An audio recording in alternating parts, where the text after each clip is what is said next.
Hello दोस्तों, हमारे YouTube channel में आपका बहुत बहुत हार्दिक स्वागत है।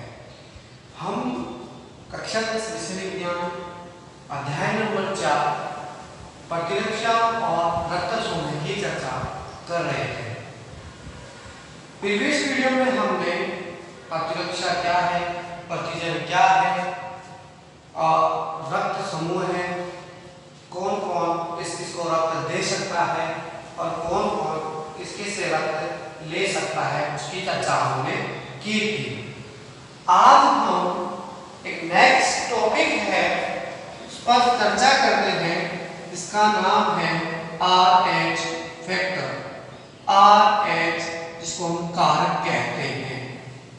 ये जो RH कारक है, जो इसकी खोज है मकाकारिसस नामक एक बंदर था उसमें की गई थी। RH कारक की खोज मकाकारिसस नामक बंदर में की गई थी। यह जो RH कारक है अपने जो RBC है उसकी सतह पर पाया जाता है। लगभग इस विश्व में कुल मिलाकर देखा जाए तो 85% RH तो पॉजिटिव व्यक्ति है और 15% RH नेगेटिव व्यक्ति है, ऋणात्मक व्यक्ति है। यहाँ पर RH कारक की खोज मकाकारिसस नामक बंदर में की गई थी और 85% लोग जो है RH धनात्मक हैं तथा 15% जो लोग हैं व्यक्ति हैं RH ऋणात्मक है।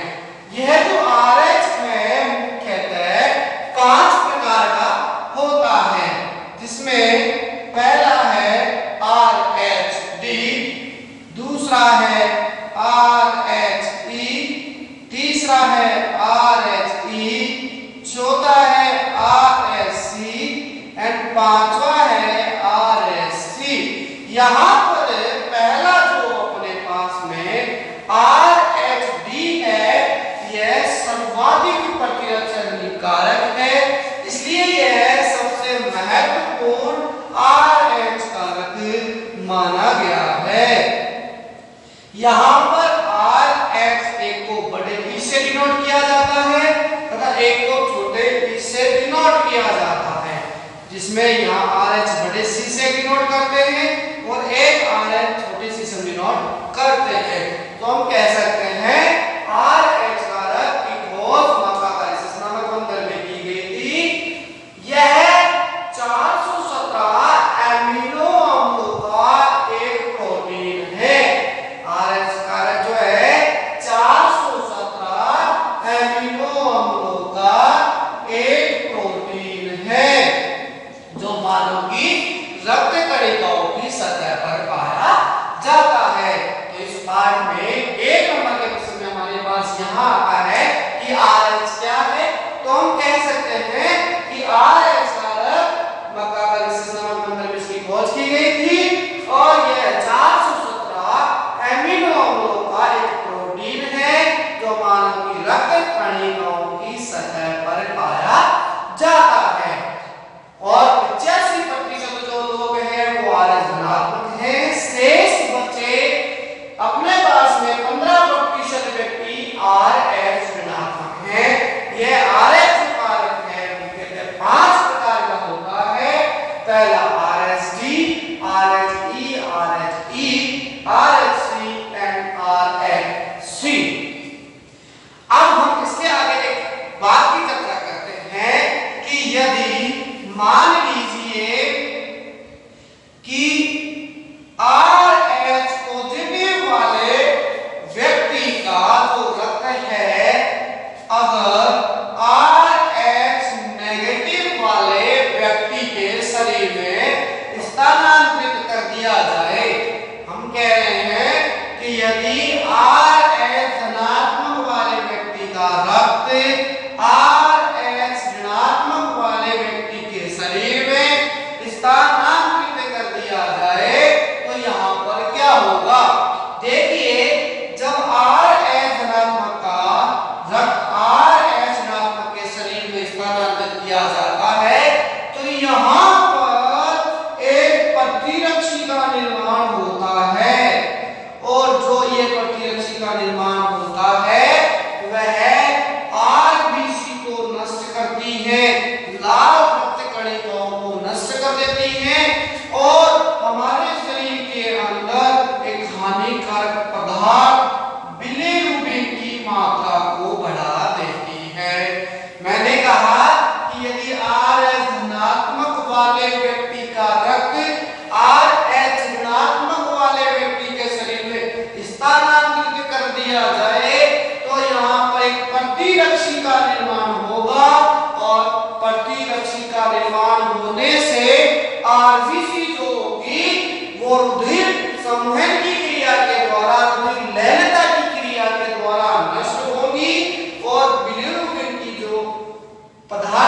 का कारण बन जाता है। तो यहाँ पर 1 नंबर का जो प्रश्न है कि बिलीरुबिन की अधिकता से क्या होता है। बिलीरुबिन रुधिर लहरता के फलस्वरूप आरबीसी नष्ट होने के फलस्वरूप उत्पन्न होने वाला पदार्थ है, जिसकी मात्रा शरीर में बढ़ने से यकृत पीलिया हानि पहुंचा करके जो हमारा वृक्क है उसको नष्ट कर देते हैं, विफल कर देते हैं, इससे व्यक्ति की मृत्यु हो जाती है। यहाँ तो भी आरएच कारक से रिलेटेड बात। अब बात करें कि यदि माता का जो रक्त आरएच नेगेटिव हो और गर्भावस्था की बात कर रहे हैं, यदि गर्भावस्था में जो माता है उसका रक्त तो आरएच ऋणात्मक हो और जो गर्भस्थ शिशु है उसका रक्त आरएच धनात्मक हो तो क्या होगा। यहाँ पर हमने अभी प्लस माइनस धनात्मक और ऋणात्मक की बात व्यक्ति से व्यक्ति में की थी, लेकिन हम एक ही शरीर के अंदर अब बात कर रहे हैं जहां पर हम एक गर्भवस्थ महिला को ले रहे हैं। यदि गर्भवस्थ महिला में उसका जो रक्त है आरएच ऋणात्मक है और गर्भवस्थ जो शिशु है उसका रक्त यदि आरएच धनात्मक है तो भी यहाँ पर एक प्रतिरक्षी का निर्माण होता है और प्रतिरक्षी के निर्माण के फलस्वरूप जो गर्भ में पल रहा शिशु है उसको हानि होती है, जिसके कारण से व्यक्ति वो गर्भस्थ शिशु है कमजोर होता है। इस स्थिति में एक बात यहाँ आती है कि इस प्रतिरक्षी के बनने के फलस्वरूप यहाँ जो है आरबीसी नष्ट होंगी। अब जब आरबीसी नष्ट होंगी तो जो शिशु का खून बन रहा है वह बिल्कुल ही कम होगा, लेकिन फिर भी यहाँ पर जो प्रथम शिशु है वो किसी भी तरीके से उत्पन्न हो जाता है, प्रथम शिशु का विकास हो जाता है और वह जन्म ले लेता है। लेकिन अगर दोबारा से दूसरी स्थिति में भी माता तो आरएच ऋणात्मक है ही, फिर दूसरे शिशु का भी रक्त आरएच धनात्मक होगा तो फिर से प्रतिरक्षी का निर्माण होगा, रुधिर लहरता के फलस्वरूप आरबीसी नष्ट होगी। तो उस समय तो प्रथम शिशु का जन्म सामान्य रूप से हो गया था, लेकिन द्वितीय गर्भावस्था के दौरान शिशु का जो जन्म है सामान्य अवस्था से नहीं होता है। गर्भ में चल रहा बच्चा जब जन्म लेता है तो बिल्कुल कमजोर होता है, अत्यंत दुर्बल होता है, बहुत सारे विकृति में आए हुए होते हैं और अगर वो गर्भ में ही है तो वह शिशु मृत्यु को प्राप्त कर लेता है। हमने यहाँ देखा कि यदि आरएच गर्भावस्था में जो महिला है उसका रक्त है नेगेटिव और आरएच पॉजिटिव शिशु का रक्त है, दोनों आपस में जब शिशु जन्म लेता है तो प्रसव के समय एक प्रतिरक्षी का निर्माण होता है और वहां पर रुधिर लहरता के फलस्वरूप आरबीसी नष्ट होने लगती है। लेकिन प्रथम जो शिशु है सामान्य अवस्था में हो जाता है, लेकिन जब द्वितीय शिशु होता है तब माता रक्त तो आरएच नेगेटिव ही होता है, लेकिन शिशु का रक्त यदि दोबारा से भी आरएच पॉजिटिव होगा तो प्रतिरक्षी का निर्माण होगा, आरबीसी नष्ट होगी, तो या तो पल रहा बच्चा गर्भ में ही मृत्यु को प्राप्त कर लेगा या फिर उत्पन्न होगा तो बिल्कुल दुर्बल होगा, बिल्कुल कमजोर होगा।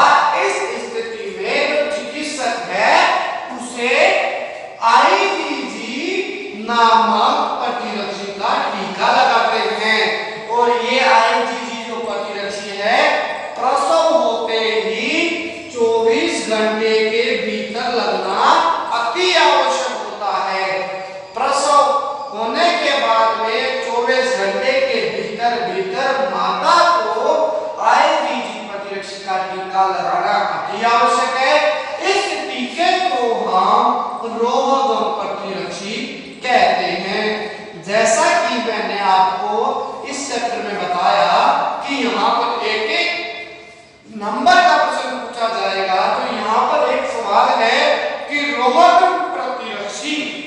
यहाँ पर हम कह सकते हैं कि रोहतक में जो प्रतिरक्षी है वह IgG होता है। और जितनी बार मैंने आपको इसकी बताई, इस रोग को हमें गर्भ रक्ताणु कोरकता कहते हैं। यानी RS नेगेटिव से RS पॉजिटिव में प्रतिरक्षी बना, प्रथम शिशु से लेकर द्वितीय शिशु को बना, और 24 घंटे के भीतर भीतर जो टीका लगाया गया तो शिशु तो बिल्कुल कमजोर हुआ। तो उस रोग को जो हम है गर्भ रक्ताणु कोरकता कहते हैं, एम्ब्रियोब्लास्टोसिस कहते हैं।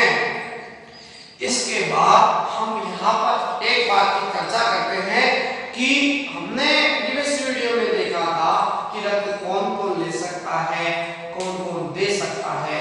तो हम यहाँ पर बात करते हैं कि जो रक्त की आवश्यकता है वह कौन कौन से व्यक्तियों को होती है। तो रक्त की आवश्यकता जैसा कि हम सब जानते हैं, यदि हमारे शरीर में रक्त की कमी होगी तो होगी। एक रक्त की आवश्यकता यदि एक्सीडेंटल केस आता है तो खून बह जाता है, उसके दौरान शरीर को रक्त की आवश्यकता होती है। और जो हीमोफीलिया रोगी हैं उनको रक्त की आवश्यकता होती है। सिकल सेल एनीमिया के जो लोग हैं, सिकल सेल एनीमिया के जो रोगी हैं उनको रक्त की आवश्यकता होती है। तो रक्त की आवश्यकता किस किस व्यक्ति को होती है?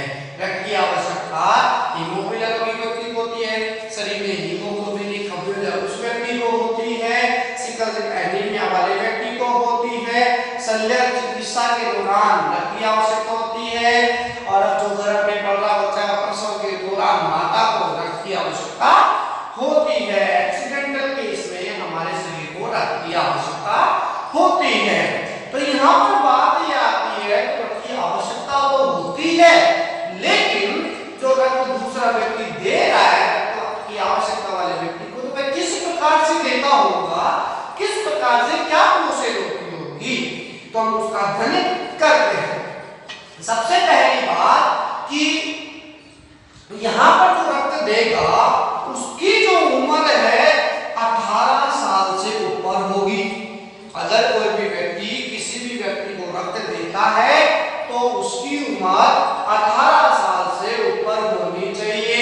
उसका जो वजन है 45 किलो या इससे ज्यादा होना चाहिए।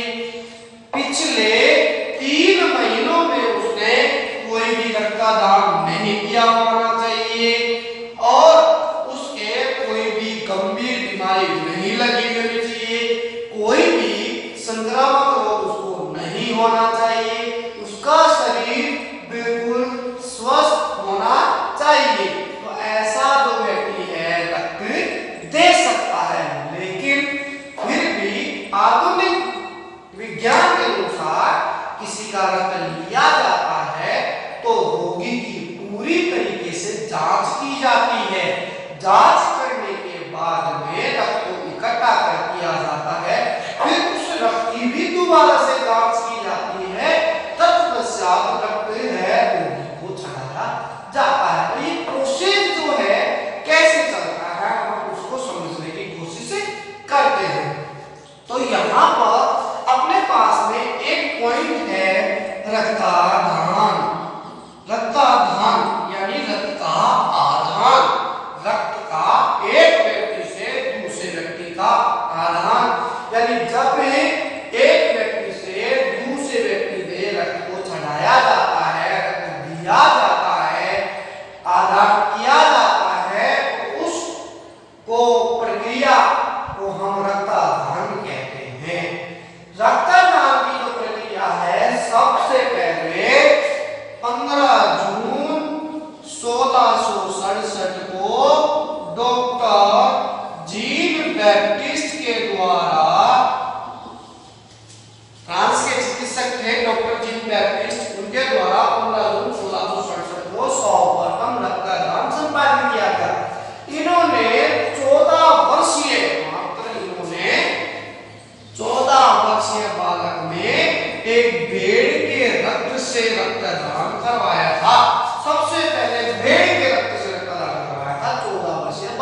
बॉडी से रिलेटेड कोई भी अपने को वैक्सीन कुछ भी खोजना होता है तो जानवरों पे ही प्रयोग किए जाते हैं। तो उस समय तो बहुत पौराणिक बात थी कि जानवरों पे बिल्कुल सटीक तरीके से आधार था। हम बात कर रहे हैं रक्तदान की। रक्तदान जो है एक व्यक्ति से दूसरे व्यक्ति में रक्तदान किया जाता है। 15 जून 1667 को फ्रांस के चिकित्सक थे डॉक्टर जीन बैप्टिस्ट डेनिस के द्वारा 14 वर्षीय बालक में भेड़ के रक्त से रक्तदान करवाया था। तो इस समय उन्होंने रक्तदान करवा लिया था, लेकिन हमें समझना आवश्यक है कि रक्तदान की जो प्रक्रिया है कैसे संपन्न होती है। इस प्रक्रिया को समझने के लिए हम 2 चरण पढ़ते हैं। सबसे पहले जो है रक्तदान की प्रक्रिया है, उसके दौरान रक्त का संग्रहण किया जाता है, फिर रक्त को दान किया जाता है। अब जो रक्त का संग्रहण है वो कैसे करते हैं? रक्त का संग्रहण करने के लिए हमारे पास में यहाँ पर एक विधि है। उसके जो अंदर है 3-4 पॉइंट हैं वो बताए गए हैं। वो क्या है? हम कह सकते हैं कि जो रक्तदान की प्रक्रिया है वो 2 चरणों में संपादित की जाती है। पहली जो होती है रक्त संग्रहण तथा दूसरी होती है आधान। हम बात करते हैं पहली विधि रक्त संग्रहण की। यहाँ पर रक्त को इकट्ठा करने से पहले जो कुछ शर्तें होती हैं, कुछ बातें होती हैं, वो क्या है?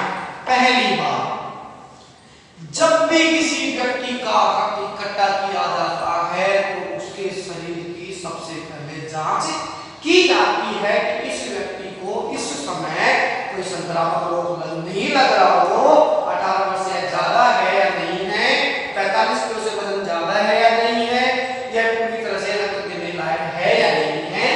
तब उसकी जांच करते हैं। उसका स्वास्थ्य जो परीक्षण है वो यहाँ पर किया जाता है। स्वास्थ्य परीक्षण करने के बाद में व्यक्ति को जब बेड पे लेटाया जाता है तो बॉल्स के द्वारा उसका जो रक्त है पंचिंग करते हुए निर्जल लेकर जो थैलियां होती हैं उनके अंदर इकट्ठा कर दिया जाता है। निर्जल लेकर जो थैलियां हैं, थक्का वाली थैलियां होते हैं, जैसे रक्त जो है बाहर नहीं निकल पाता, कद जाता है वहां पर, तो वहां पर इकट्ठा कर लिया जाता है।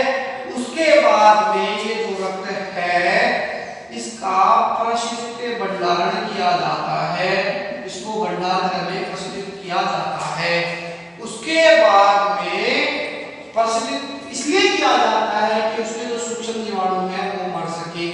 फिर उसके बाद में भी रक्त की जांच की जाती है। अब देखो यहाँ पर कितनी बड़ी कोशिश है कि अगर मैं किसी व्यक्ति को रक्त दे रहा हूं तो सबसे पहले मेरे स्वयं के शरीर का जो जांच है वो होगी कि मेरा शरीर बिल्कुल स्वस्थ है या नहीं है। उसके बाद में निर्जली का जो थैलियां में रक्त इकट्ठा किया जाएगा। उसके बाद उसका प्रशिक्षित भंडारण सूक्ष्म जीवाणु नष्ट किए जाएंगे। फिर उसके बाद में भी उस रक्त की जांच की जाएगी और उसके बाद में जो रक्त होगा वह आधान के लिए जाएगा। अब यहाँ पर आधान से भी 2 बातें होती हैं। एक तो होता है समजात आधान और एक होता है समजीवी आधान। यहाँ पर जो समजात आधान है उससे मतलब ये है कि अन्य व्यक्तियों के संग्रह का उपयोग करते हैं, जबकि समजीवी के अंदर स्वयं के रक्त का उपयोग किया। जैसे मैंने अगर कोई रक्त दिया तो अगर मैं किसी और व्यक्ति के रक्त का उपयोग करूंगा तो मैं समजात आधान में होगा, और अगर मैंने स्वयं के रक्त दिए का उपयोग किया तो समजीवी के अंदर होगा। कहने का मतलब जो आधान है वह 2 प्रकार का है, समजात और समजीवी। समजात का आशय है ऐसा व्यक्ति जिसने अन्य व्यक्तियों के रक्त का उपयोग किया है, और इसमें ऐसे व्यक्ति जिसने स्वयं के संग्रहित रक्त का उपयोग किया है समजीवी आधान कहलाता है। और इस प्रक्रिया के दौरान भी चिकित्सक को बहुत सारी बातें ध्यान में रखनी होती हैं कि हो सकता है कि सूक्ष्म जीवाणु उसमें प्रवेश नहीं कर जाए और प्रकार की कोई बीमारी नहीं लग जाए। फिर भी ऐसा नहीं बरतने के कारण से यहाँ पर ऐसा है कि जो गंभीर बीमारी है वो लग जाती है और भी कई बीमारियां हैं, हेपेटाइटिस बी है, HIV फर्स्ट, HIV सेकंड है, ये बीमारियां व्यक्ति को लग जाती हैं। तो आपने RH फैक्टर, रक्त का नाम कैसे किया जाता है, इसकी चरणों में कैसे बात की जाती है, उसका अध्ययन किया। अब हम एक इंटरेस्टिंग जो टॉपिक है उसका अध्ययन करते हैं। इंटरेस्टिंग टॉपिक जो है वो ये है कि एक शिशु है, एक लड़का है या कोई लड़की मान लीजिए, उसका रुधिर वर्ग जो है, एक एग्जांपल के जरिए मैं आपको बताऊंगा कि एक लड़का है, उस पर जो है वो ये मान लीजिए कि वो जो लड़का है बचपन में ही अपने विदेश में चला गया था।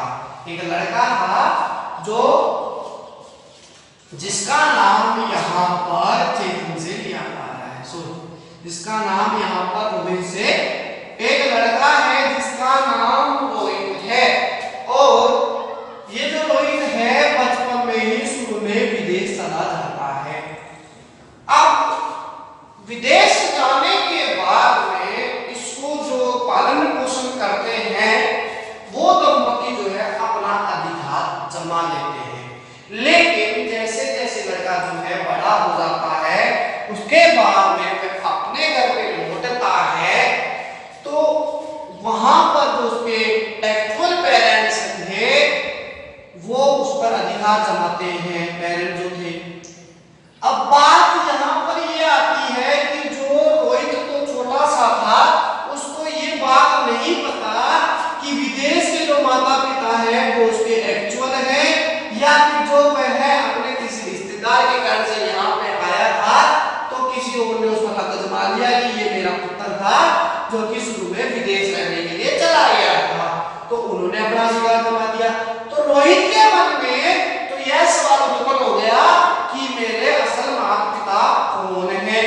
सीधी सी बात हमें कहें कि एक लड़का जिस पर दो दंपति अपना अधिकार बता रहे हैं कि यह तो हमारा बच्चा है और यह हमारा बच्चा है, लेकिन समस्या खड़ी हो गई उस बच्चे के लिए कि वह किसे अपना माँ बाप कहे, किसे अपने माँ बाप का अधिकार दे।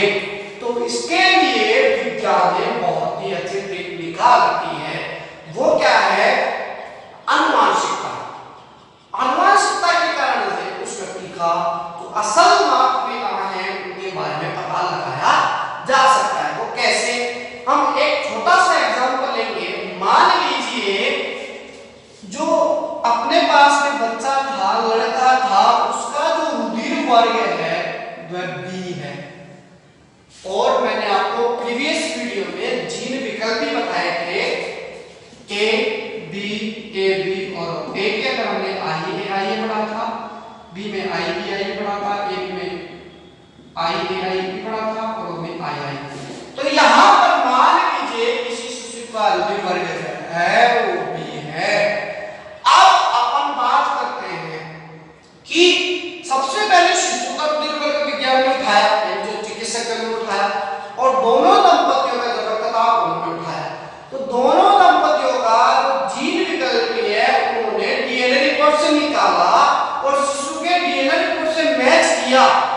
तो जो डीएनए रिपोर्ट जिस माता पिता की होगी वो बच्चे में तो आएगी ही, तो उससे जो विज्ञान है चिकित्सक है उन्होंने बता दिया कि असल से माता पिता है। मैं आपको बिल्कुल छोटे से एग्जांपल से समझाने का प्रयास कर रहा हूं कि एक शिशु जिसका रुधिर वर्ग बी है, एक ही है, लेकिन इस पर दो दंपति हैं।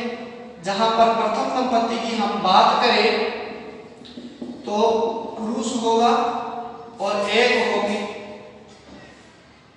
माता। द्वितीय दंपति की बात करेंगे तो उसमें पुरुष होगा और यहाँ पर होगी माता। तो यहाँ पर जो पुरुष है उसका रुधिर वर्ग ओ है तथा माता जो है उसका रुधिर वर्ग यहाँ पर ए बी है। और रुधिर वर्ग का जो जीन प्रारूप है यहाँ पर आई नोट कर दिया गया है पहले से, और यहाँ पर ए बी में आई बी कर दिया है। एक शिशु जिसका रुधिर वर्ग बी है लेकिन इस पर दो दंपति अपना अधिकार जमा रहे हैं, तो अपने को पहचाना कि कौन जिसके असल माता पिता है, इसलिए हमने अनुवांशिकता का नियम लगाया है। पुरुष का रुधिर वर्ग ओ, माता का ए बी, ओ से विकल्प आई ए बी की आई ए बी। अनुवांशिकता का नियम युग्मकों में बांटेंगे। इसके बाद इसका क्रॉस कनेक्शन पहले का यहाँ से तो यहाँ पर आया आई ए आई, इसका अगले के साथ में आई बी आई, यहाँ पर पहला आई ए आई और यहाँ पर अपने पास में आई बी आई। तो यहाँ पर आई ए आई मतलब ए वर्ग ग्रुप में है, आई बी आई बी वर्ग ग्रुप में है, आई ए आई ए वर्ग ग्रुप में है, आई बी आई बी वर्ग ग्रुप में है। अब इस रिजल्ट को हम यहीं छोड़ देते हैं, दूसरे दंपति की बात करते हैं।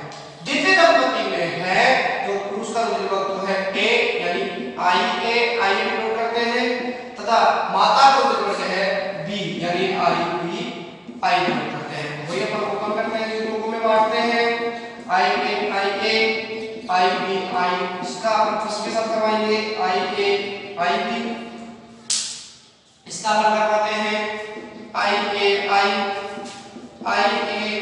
आई बी, इसका सेकंड के साथ आई ए आई। यहां देखते हैं आई ए आई में अपने पास में ए बी रुधिर वर्ग आता है, मतलब आई ए आई है ए बी रुधिर वर्ग आता है, आई ए आई में बी रुधिर वर्ग आता है, मतलब आई ए बी बताया, जबकि ए बी में ए बी आता है। जबकि हमने यहां पर शिशु का रुधिर वर्ग हमें बी बताना है, तो हम यहां से मैच करेंगे। देखो यहां पर आ रहा है बी, यहां पर भी आ रहा है, लेकिन यहां पे ए बी है, ए है, ए बी है, ए बी तो कहीं आ ही नहीं रहा। तो ये जो द्वितीय दंपति है वो इसके असल माता पिता नहीं है। प्रथम जो दंपति है वो इसके असल माता पिता है, क्योंकि इनका रक्त अपने शिशु से मैच होता है, इनकी जो डीएनए रिपोर्ट है वो अपने शिशु से मैच होती है। तो हम कह सकते हैं कि जो अपने पास में कई केसेस हैं ऐसे आनुवंशिक रोगों में आते हैं कि हमारे बच्चे हैं, ये हमारे बच्चे हैं, तो उसको समझने के लिए ही आपको बताया गया था कि एक बच्चा था जिसके रुधिर वर्ग को मिलाकर के दोनों दंपति अपना अधिकार जमा रहे थे, लेकिन दोनों दंपति को पता नहीं था कि विज्ञान कितने आगे निकल चुका है। यहाँ पर विज्ञान के चिकित्सक हैं अपने, उन्होंने डीएनए रिपोर्ट मंगवाई दोनों की, दोनों को मैच किया, पता लगाया कि कौन से इसके असल माता पिता हैं। तो यहाँ पर हमने इसके असल माता पिता को पहचान लिया। हमारे पास इस चैप्टर का जो लास्ट टॉपिक है वो है अंगदान और देहदान। अंगदान, अंग का दान, कोई भी हमारे शरीर में से कोई सा भी एक टुकड़ा निकाल करके जब जरूरतमंद व्यक्ति को दे दिया जाता है तो वह अंगदान कहलाता है। देहदान, जब संपूर्ण शरीर का ही दान कर दिया जाए तो वह देहदान कहलाता है। अंगदान, शरीर में से कोई भी एक टुकड़ा निकालकर दान किया जाए तो वह अंगदान कहलाएगा, और जब शरीर में से कोई भी शरीर का पूरा ही दान कर दिया जाए तो वह देहदान कहलाएगा। अपने पाठ में दान है वो 13 अगस्त को मनाया जाता है। मनाने का उद्देश्य यही है कि लोगों को जागरूक किया जाता है, लोगों के जागरूक किया जाता है कि जो जरूरतमंद लोग हैं उनके जीवन में खुशहाली लाई जाए। यह पुण्यदान, ये दान है सात्विक श्रेणी का दान माना जाता है, जो कि सबसे ऊपर का दान बताया गया है। शास्त्र के अनुसार बहुत ही अच्छा दान बताया गया है कि अगर हम किसी व्यक्ति के जीवन में खुशहाली लाए, और जो जीवन में खुशहाली लाते हैं उनको कर्म के अनुसार बहुत अच्छा व्यक्ति माना जाता है। यहाँ पर हम अंगदान की बात कर रहे हैं, तो अंगदान जो है 13 अगस्त को मनाया जाता है। संपूर्ण शरीर में से किसी भी अंग का टुकड़ा निकाल करके दान कर दिया जाता है, देहदान में संपूर्ण शरीर का दान कर दिया जाता है। अंगदान की तो बात समझ आ गई कि संपूर्ण शरीर में से कोई एक टुकड़ा निकाल करके किसी व्यक्ति को लगा दिया जाएगा तो वो वहां पर अपना काम कर लेगा। तो आपने सुना होगा कैप्टन थी लक्ष्मी सहगल, उन्होंने उस समय पहले के समय ही अपनी आंख की जो कोनियां थी वो दान कर दी थी। पहले के समय कैप्टन जो लक्ष्मी सहगल थी उन्हें आंख की कोनियां दान कर दी थी, तो वो अंगदान में है, शरीर में से एक अंग का टुकड़ा निकाला, कोनियां दान कर दी। लेकिन जब संपूर्ण शरीर का दान कर दिया तो अपने जो क्रिकेटर गौतम गंभीर हैं, साध्वी ऋतुमरा है, इन्होंने निश्चय कर रखा है कि जैसे ही हमारा शरीर मृत होगा तो हमारे शरीर को देहदान कर दिया जाए, अर्थात अर्थात हमारे शरीर का दो तरीके से उपयोग किया जाए। पहला उपयोग तो क्या कि हमारे शरीर से नई प्रकार की वैक्सीन है, कोई भी है उनका परामर्श उपचार होगा वो किया जाए, नई प्रकार की वैक्सीन वो चीजें हमारे शरीर से लगा करके देखा जाए। और दूसरा कि जो व्यक्ति डॉक्टर बन रहे हैं, एमबीबीएस की जो व्यक्ति हैं, चिकित्सक जो प्रशिक्षण प्राप्त कर रहे हैं व्यक्ति, वो हमारे शरीर पर अच्छे से प्रशिक्षण प्राप्त कर सके।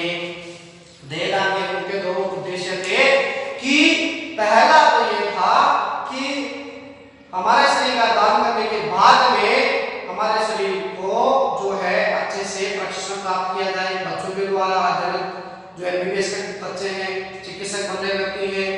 और जो दूसरा था कि जो चिकित्सक है वो हमारे शरीर का नई प्रकार की चीजों के अंदर, नई प्रकार की खोज के अंदर उपयोग करे। तो ये बहुत ही सात्विक श्रेणी का दान माना जाता है।